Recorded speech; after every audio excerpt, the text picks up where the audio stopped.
Welcome back, everybody. So recently I was contacted by Furitek, and I have their systems in some of my SCX24 crawlers, so I already know they're a good product, so I was pretty excited to see that email. And they asked me if I would like to try the Furitek Torpedo brushless system with the 1825 cedar motor, and it is for our little Redcat Ascent 18. So we'll be putting a brushless system in this little guy, and that's pretty exciting. Let's get this thing out of here and have a quick look at it.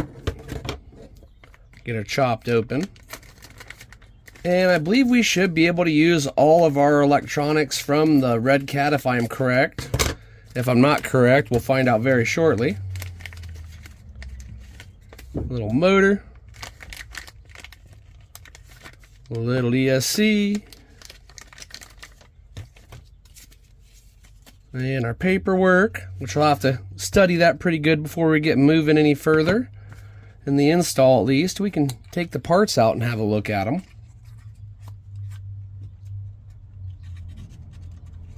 See if we can get that guy wiggle out of there.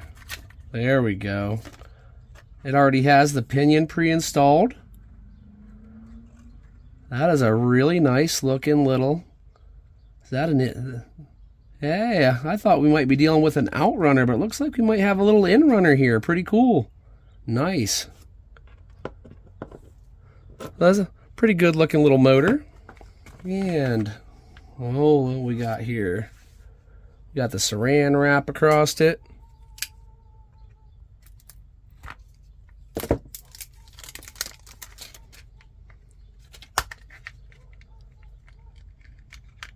Man, look at this. This looks like a little receiver deal to me. And a little ESC.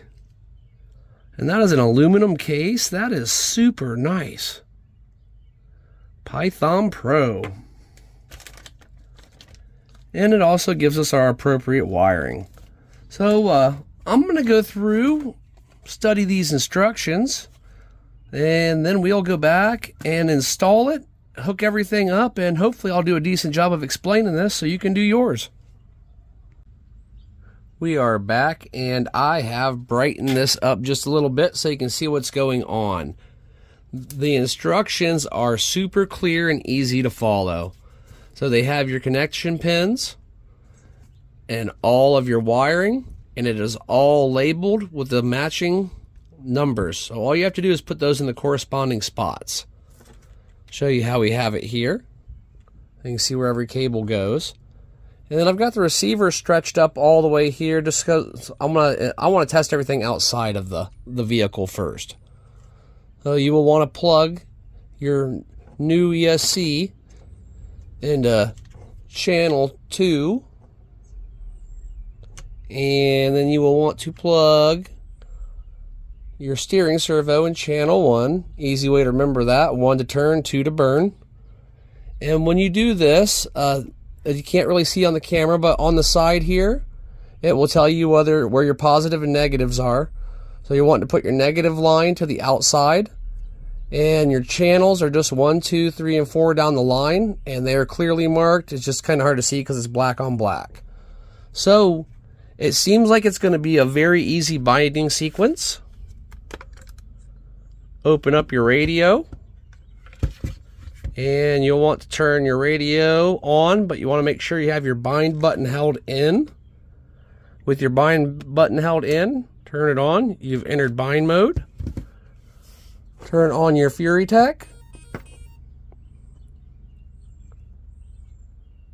It should be binding up. Now you want to turn, it says turn your radio back off. Turn your radio back on. Should have solid lights. We are working. Woo! Jumped right out of my hand. The little baby's got some torque. And the steering all working. So that is a super easy setup. I'm going to go ahead and get the motor installed, and let's just test it out. Oh, here we are at the installation portion. You are going to need a 1.5 millimeter driver, And there are 4 bolts that will allow you to pull your transmission, motor, and drive shaft right up and out. Now, in order to remove the wiring, which I've already removed the ESC from back here, but in order to remove the wiring, you will have to take loose 2 of your battery trays, which are also 1.5s. And then you can slide your wires right through that crack there. And there is a wire tie from the factory to right here that I just cut. Let's get to seeing what we have in here. Oh my, so that is a little tiny Phillips head right there for your drive shaft. Let me see if I have one small enough laying right here or not. Yep, alright, we got lucky on that. Didn't think I was going to have one of those in hand's reach. I'll take that guy over here. And that'll allow us to remove that shaft. I think that's all we should have to remove, but I do not know because this is the first time I've been into one of these myself.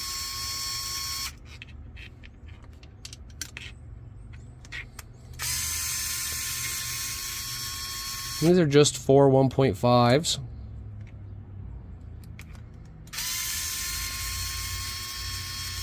Little 6-volt hand screwdriver will save your wrist so much pain later on.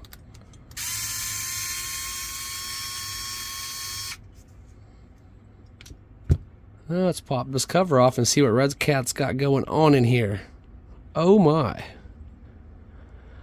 Okay, so I can see where we need to go for our motor mount, but it looks like we have a few little obstacles along the way. Oh, earlier when I said you might not have to remove that, that was a lie. That is going to have to come out. Well, let me slide all these bolts forward, and I guess let's just get on with it, right? We'll spin that around so we can get to the screw on this side.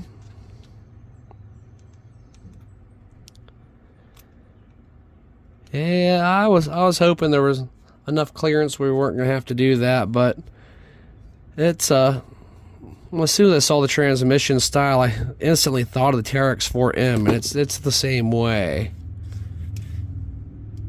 We'll pop that drive shaft out of there.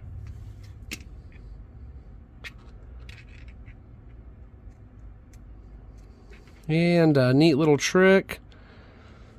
So I'm running a video camera, so I don't have to worry about this trick at the moment, but before you start tearing into it, take your cell phone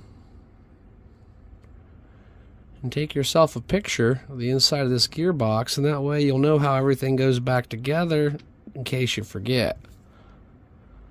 That should allow us access. I will say I am very pleased to see grease in this casing. It is nice to see that Redcat did at least bother to grease it.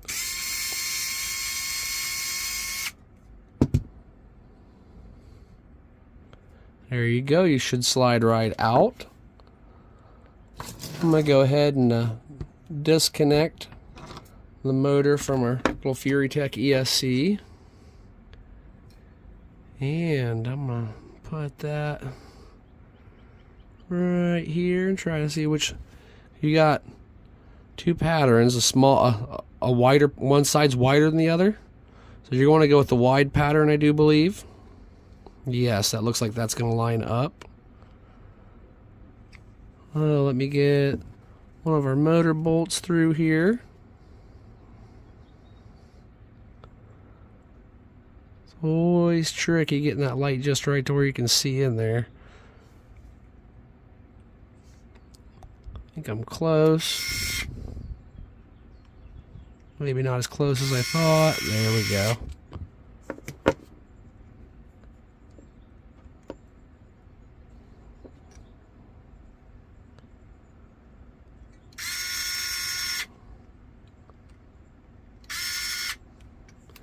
Just there we go. Lurking in the shadows back there. Whenever I'm using these electric drivers, I never keep a very strong grip. That way I don't end up stripping out screws if I run them in too far. It'll just spin either the screwdriver in my hand or it'll spin the piece I'm working on. And then I'll snug it up the rest of the way by hand here. And you don't want to over torque it. But there we are. Now, I remember, I believe this gear goes here. And I believe this gear goes here.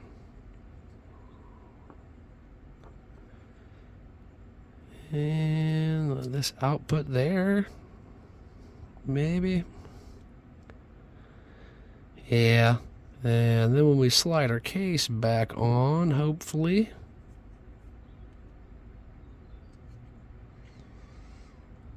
Get all this to line up. Get a little bit of a challenge. There we go. I'm just going to hold some pressure on this and spin this by hand. Everything feels like it's spinning nice and smooth inside the motor. I'm going to call that a success, and I'm going to put these bolts back on, mount us back up in place, and test this thing out.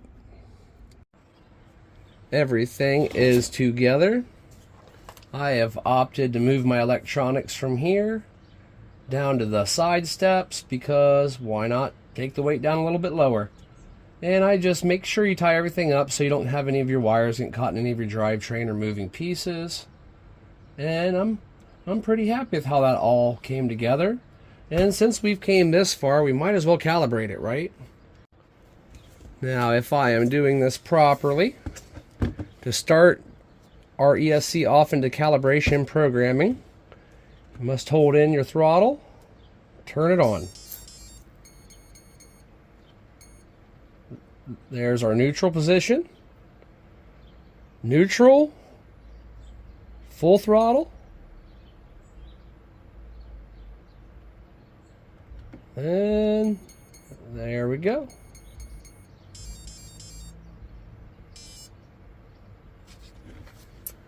Everything. There we go. All right.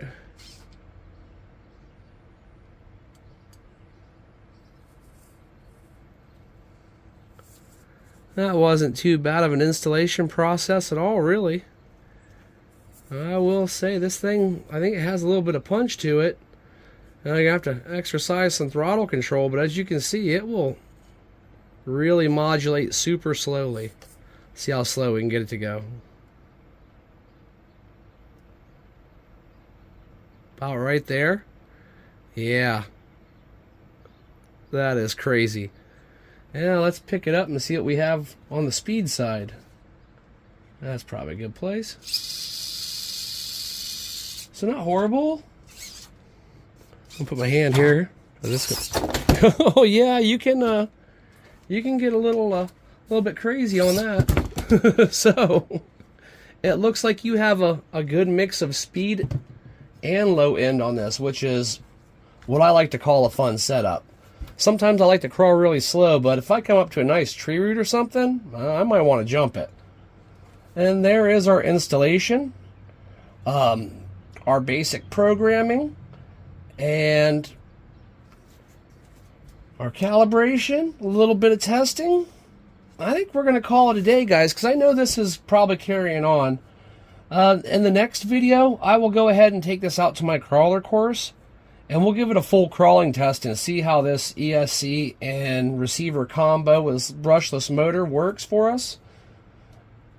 I'm pretty excited about trying it. And one thing I do wonder, I'm going to have to do some reading, or heck, maybe even Furitek or somebody at home could answer this question. I'm wondering, is this a waterproof system? I don't know. So I'll have to do some research on that. So, thanks for watching, everybody. Smash that like, hit that subscribe, share. It all helps. It's tough out there trying to make videos. Have a great day, and I'll catch you on the next one.